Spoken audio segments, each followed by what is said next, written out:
Hello বন্ধুরা, welcome to another blog. সকলকে জানাই মেরি ক্রিসমাস। আপনাদের দিনটি আশা করছি খুব ভালো কাটছে। আজকে ক্রিসমাসের জন্য আমরাও বাড়িতে একটি ছোটোখাটো সেলিব্রেশন করে ফেলেছিলাম। তো এই ক্রিসমাস সেলিব্রেশন শুরু হয়েছিল এই ক্যারেট কেক দিয়ে। আমি আজকে আপনাদের জন্য খুব সুন্দর একটি রেসিপি নিয়ে এসেছি, ক্যারেট কেক, যেটি একদম পুরো হেলদি। কোনো ময়দা নেই, কোনো ডিম নেই, কোনো কিছু তেল নেই। তো চলুন জিনিসটি শুরু করি। প্রথমে আমি এখানে কিন্তু দুটো গাজর নিয়ে নিয়েছি, দেখতে পাচ্ছেন বেশি মোটা সোটা দুটো গাজর নিয়েছি এখানে।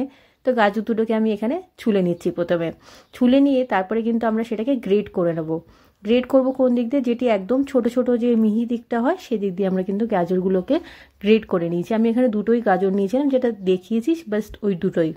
তারপরে এখানে নিয়ে নিচ্ছি আমি 1/4 কাপ চিনির গুঁড়ো, আর নিয়ে নিলাম এখানে 1/2 কাপ দুধ। তারপরে দিয়ে দিলাম এখানে একটু এলাচ গুঁড়ো আর অল্প এক চিটকি নুন। আর তার মধ্যে আমি এখানে দিয়ে দিচ্ছি 1/4 কাপ কিন্তু ঘি।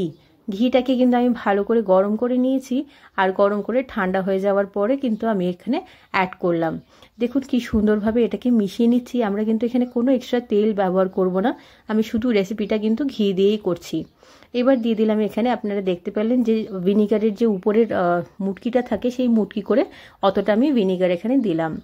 এরপরে ছাঁকনি বসিয়ে এর মধ্যে একদম ঠেসে ঠেসে 1 কাপ মতন এখানে আটা দিলাম। আমি কিন্তু এখানে ময়দা ইউজ করছি না, এখানে আটা দিয়ে এটাকে বানাচ্ছি। আর তারপরে সেই 10 টাকার যে আমুলিয়ার প্যাকেটটা থাকে, সেই প্যাকেটটা আমি এখানে দিয়ে দিলাম পুরোটা। এবার এটাকে কিন্তু ভালো করে ছেলে নেব। এবার এটাকে কিন্তু খুব ভালোভাবে আমাদেরকে মিশিয়ে নিতে হবে, যাতে একটু লাম্পস না থাকে। তো এবার দেখুন এটাকে আমি মিশিয়ে নিচ্ছি। ব্যাটারটা কিন্তু একটু থিক তৈরি হবে। তো যদি আপনাদের এমনি ব্যাটার থিক তৈরি হয়, তাহলে কিন্তু এর মধ্যে অল্প একটু দুধ অ্যাড করে নেবেন। আমি দেখুন এখানে আবার অল্প একটু দুধ দিলাম, যাতে ব্যাটারটা একটু পাতলা হয়, কারণ এর মধ্যে আমরা আবার গাজরও কিন্তু অ্যাড করব। আর অবশ্যই গাজরটাকে কিন্তু পুরোটা জলটা ঝরিয়ে নিয়ে তারপরে এখানে ইউজ করতে হবে। আমি দেখুন গাজরটা এখানে নিচ্ছি, 1 কাপ একদম গাজর নিয়েছি। যতটুকু আমি ছুলেছিলাম ততটাই গাজর এখানে আছে, কিন্তু আমি পুরো জলটা কিন্তু ঝরিয়ে দিয়েছি। এবার সবগুলোকে আমি ভালো করে কিন্তু এখানে মিশিয়ে নিচ্ছি। দেখুন ব্যাটারটা কিন্তু বেশ ভালোই ঠিক আছে, তো তাতে চিন্তার কোনো কারণ নেই, এরকমই কিন্তু ব্যাটারটা তৈরি হবে।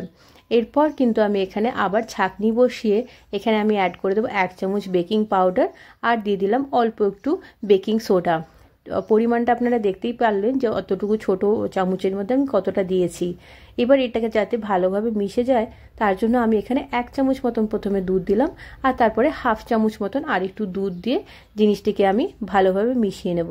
এইভাবে যদি মেশানো হয় তাহলে কিন্তু জিনিসটা খুব ভালোভাবে মেশে। আর আপনারা যদি দুধ বা জল এর সাথে অ্যাড না করতেন, তাহলে আমার মতে জিনিসটা ভালোভাবে মেশে না। তাই এবার দেখুন ভালোভাবে আমার মেশানো হয়ে গেছে। আর এখানে কিন্তু আমি মোল্ডটা আগে থেকে তৈরি করে রেখে দিয়েছিলাম। মোল্ডের মধ্যে আমি নিচে বাটার পেপার লাগিয়ে দিয়েছি, শুধু নিচটুকুই বাটার পেপার, একটু তেল লাগিয়ে তারপরে বাটার পেপারটা উপরে লাগিয়ে দিয়েছি।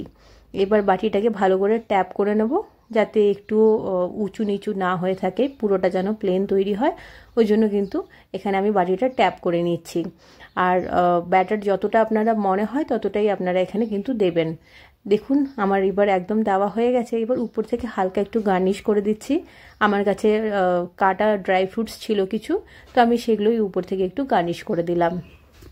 আর অবশ্যই কিন্তু যেই প্যানটিতে আপনারা বানাবেন কেকটা, সেটা কিন্তু অবশ্যই আগে থেকে 10 মিনিট প্রিহিট করে নিতে হবে। দেখুন আমি যখন ঢাকনাটা তুললাম তখন কিন্তু পুরো অনেক ধোঁয়া বেরিয়ে আসলো, তার মানে জিনিসটা বেশ ভালোই গরম হয়ে গেছিলো। তো এবার আমি ওটাকে একদম লো ফ্লেমে পুরো 35 মিনিটের জন্য কিন্তু হতে দেবো, কোনো ডিস্টার্ব করব না মাঝখানে। দেখুন 35 মিনিট আমার হয়ে গেছে, একদম এক্স্যাক্ট 35 মিনিট হয়ে গেছে। আর এবার আমি টুথপিক ঢুকিয়ে দেখলাম একদম কোনো কিচ্ছু বেরোলো না, তার মানে কেক আমার একদম কমপ্লিট হয়ে গেছে। এবার আমি মোটামুটি আধা ঘন্টা এটাকে রেস্ট দিয়ে দেবো, কারণ বেকারির যে কোনো আইটেম আপনারা যদি গরম গরম খান তাহলে কিন্তু সেটার মজা বুঝতে পারবেন না। তাই জন্য এটাকে একদম নিজের মতন করে ঠান্ডা হয়ে যেতে দেওয়া উচিত, কিন্তু টেস্টটা একদম ভালোভাবে ফুটে ওঠে। এবার দেখুন ওটাকে আমি কেকটাকে আমি বের করে দিয়ে এবার নিচ থেকে বাটার পেপারটা এমনি করে সরিয়ে দিলাম, দিয়ে এবার কেকটাকে আমরা সোজা করে নিচ্ছি। দেখুন একদম কি সুন্দর কেক তৈরি হয়ে গেল, একদম হুবহু দোকানের মতন। চলুন তাহলে ভিডিওটা আমি এখানেই শেষ করছি।